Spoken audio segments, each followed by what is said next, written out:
Hello दोस्तों, orthopaedic से जुड़े विभिन्न वीडियोज़ की श्रृंखला में हम आपका बहुत बहुत स्वागत करते हैं। आज हमारे साथ गौहर जी हैं जो कश्मीर से एसीएल का इलाज कराने हमारे साथ आए हुए हैं। इन्होंने कल इनकी सर्जरी हुई है और कल ये कश्मीर वापस जा रहे हैं। तो ये बहुत कम होता है कि जब इतनी दूर से इतनी सुंदर जगह जो कश्मीर है, धरती का स्वर्ग, वहाँ से लोग हमारे पास इलाज कराने के लिए आते हैं। इससे पहले भी मुश्ताक भाई यहाँ से इलाज करा के गए थे और उनका वीडियो हमने डाला था। तो मैं गौहर से पूछूंगा कि किस तरह से वो हमारे संपर्क में आए, कैसे उनके एसीएल की चोट लगी, कैसे उन्हें ये सब चीज़ें पता लगी। तो ये स्टोरी हम उनके मुंह से सुनना चाहेंगे। तो गौहर भाई, आपका बहुत बहुत स्वागत है राजस्थान में। कैसा लगा आपको? यहाँ गर्मी तो नहीं लगी? नहीं सर। हाँ, नहीं नहीं, कश्मीर जैसी गर्मी है आज यहाँ पर। तो ये बताइए कि आपके जो एसीएल की चोट थी ये कैसे लग गई थी? सर मैं एक्चुअली क्रिकेट खेल रहा था, बॉल के पीछे पीछे दौड़ रहा था, तो अचानक से मेरा पैर थोड़ा मुड़ गया, तो मुझे पता ही नहीं चला मैं कैसे गिर गया। उस वक्त कोई आपको ज़ोर से कट की आवाज़ आई थी, ऐसा कुछ हुआ था? कट की आवाज़ आई थी। ठीक है दोस्तों, ये जो पॉपिंग साउंड है वो बहुत इंपॉर्टेंट एक लक्षण होता है। काफ़ी सारे लोगों को जब वो गिरते हैं तो एक कट की आवाज़ फील होती है, जो लिगामेंट के टूटने की आवाज़ होती है। अगर आप लोगों को भी कभी चोट लगी और ऐसी आवाज़ आई है तो आपको थोड़ा सावधान हो जाना चाहिए, क्योंकि ये किसी लिगामेंट के टूटने का संकेत हो सकता है। तो गौर भाई, उसके बाद आप चलने फिरने लग गए थे खुद ही? नहीं सर, उस टाइम तो मैं घर से दूर ही था, बाइक साथ में थी। मैंने इस पर कुछ बांधा और गया मैं डॉक्टर के पास। मैंने जल्दी एक्सरे किया इसका। दूसरे दिन मैंने इसका एमआरआई किया था। वहाँ मुझे वो रिपोर्ट मिला था कि आपको प्रॉब्लम है लिगामेंट की। अच्छा, आपने दूसरे दिन ही एमआरआई करवा ली? जी जी सर, दूसरे ही दिन हमने एमआरआई करवाया। ओके। फिर बाद में हम गए वहाँ डॉक्टरों के पास, 2-4 डॉक्टरों के पास गए थे। किसी ने बोला था कि आपको सर्जरी करानी पड़ेगी इमरजेंसी, वो भी जल्दी। जल्दी? अच्छा। ये मुझे पता नहीं था कि ये क्या होता है, मतलब अगर 4 साल के बाद भी कोई करता है प्रॉब्लम नहीं पड़ती है इतनी। फिर मैं थोड़ा डर गया, मुझे लगा कि मैं आपको इंटरप्ट करूंगा। दोस्तों, ये मैंने प्रॉब्लम कई जगह देखी है कि जब आपको एमआरआई पे एसीएल आता है तो जब आप दिखाने जाते हैं तो कई लोग आपको डरा देते हैं कि आपको आज ही सर्जरी करवानी है या कल ही करानी है, 1-2 दिन में नहीं कराई तो बहुत नुकसान हो जाएगा। तो इस जल्दीबाजी में लोग अच्छे सेंटर की बजाय कहीं पे भी आसपास में इस सर्जरी को इमरजेंसी के चक्कर में करवा लेते हैं। अगर आपने मेरा कोरोना का वीडियो देखा हो तो तब भी मैंने इस चीज़ को हाईलाइट किया था कि एसीएल एक इमरजेंसी सर्जरी नहीं है। 15-20 दिन, 1-2 महीना लेट करने से कोई नुकसान नहीं होता। कई बार लोग जल्दबाजी में सही जगह सर्जरी नहीं करा पाते।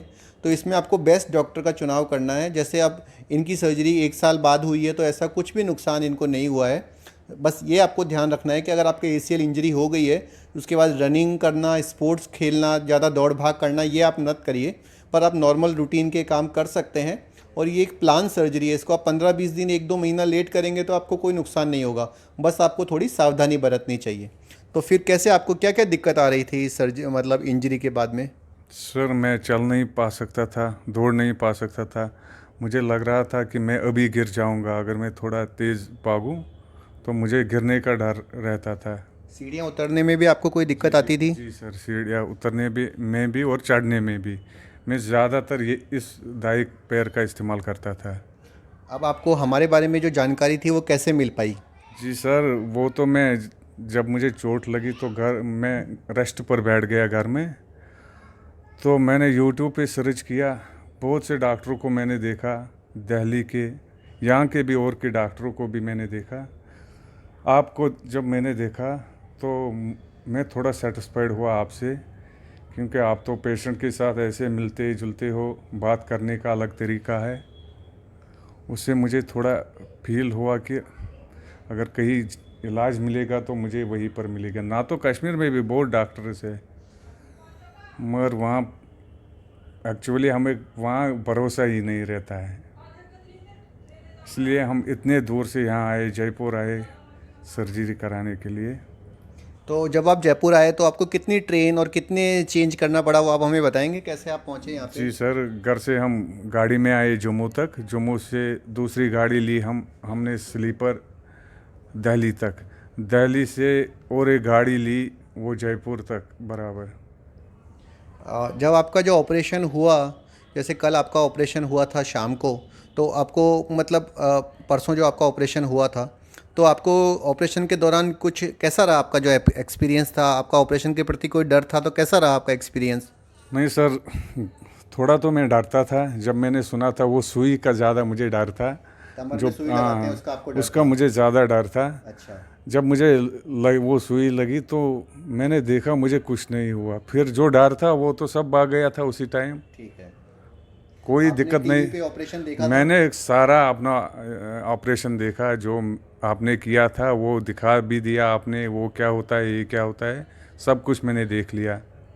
और अब अभी आपको कैसा फील हो रहा है? आपको लग रहा है कि जो लोग ऑपरेशन से घबराते हैं, आप उनको क्या मैसेज देना चाहोगे? नहीं, इसमें कोई घबराने की बात नहीं है। आप आ जाओ, यहाँ पर आ जाओ, कोई बात नहीं है। ये घबराने की कोई चीज़ नहीं है।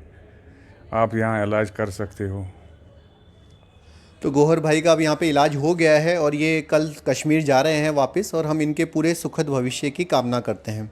तो दोस्तों, इस वीडियो के द्वारा मैं आपको एक मैसेज और देना चाहूँगा कि काफ़ी सारे लोग मुझे कहते हैं कि सर आप कौन सी टेक्निक से यूज़ करते हो। कोई कहता है कि सर आप स्क्रू यूज़ करोगे, कोई कहता है आप ऑल इनसाइड करोगे। तो दोस्तों, मैं कई बार अपने वीडियोज़ में हाईलाइट कर चुका हूँ कि जो स्क्रू की टेक्निक है वो ट्राइड एंड टेस्टेड टेक्निक है। यानी कि ये मान लीजिए कि हर साल लाखों लोगों में स्क्रूज़ यूज़ किए जाते हैं। स्मिथ एंड नेफ्यू, आर्थरेक्स और बड़ी बड़ी कंपनियां लाखों स्क्रू बनाती है जो यूज़ किए जाते हैं। वर्ल्ड में 99% लोग जो हैं वो स्क्रू वाली सर्जरी कराते हैं, जो बहुत ही सक्सेसफुल सर्जरी है और 15-20 सालों से चली आ रही है।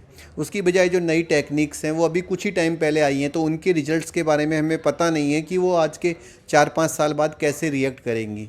मेरा मानना ये रहता है कि शरीर के मामले में हमेशा वो ही टेक्निक काम में लेनी चाहिए जो ट्राइड एंड टेस्टेड हो, जो ऑलरेडी लोगों में रिजल्ट दिखा चुकी हो। काफ़ी सारे वीडियोज़ हैं जो स्क्रू के बारे में नेगेटिविटी करते हैं कि स्क्रू डिज़ोल्व नहीं होता और ये होता वो होता, लेकिन वो ये बताना भूल जाते हैं कि जो वो लोग एंडो बटन यूज़ करते हैं वो तो खुद ही मेटल का बना हुआ है, तो उसके तो डिज़ोल्व होने के कभी कोई चांस ही नहीं है। एंडो बटन तो हमेशा आपको निकालना ही पड़ेगा। उसके तुलना में स्क्रू अपने आप हड्डी बन जाता है और उसको कभी निकालने की ज़रूरत नहीं पड़ती है। लाखों करोड़ों लोग इस टेक्निक से अपना ACL सक्सेस करके स्पोर्ट्स खेल रहे हैं। न केवल आम इंसान बल्कि इंटरनेशनल लेवल के प्लेयर्स भी इस टेक्निक को यूज़ करते हैं। तो आप इस तरह से बिल्कुल भी ना घबराएं, ये एक ट्राइड एंड टेस्टेड टेक्निक है। अगेन मैं इस वीडियो में गौहर भाई को मुबारकबाद देता हूं कि उन्होंने इस जगह का चुनाव किया और वो पूरी तरह स्वस्थ हो जाएंगे। पहले जैसे क्रिकेट खेल रहे थे वैसे खेल पाएंगे, और दोबारा जब पूरे सही हो जाएंगे तो शायद इंशाअल्लाह हमसे मिलने भी आएंगे। तो हम इसकी पूरी उम्मीद करते हैं। Thank you very much.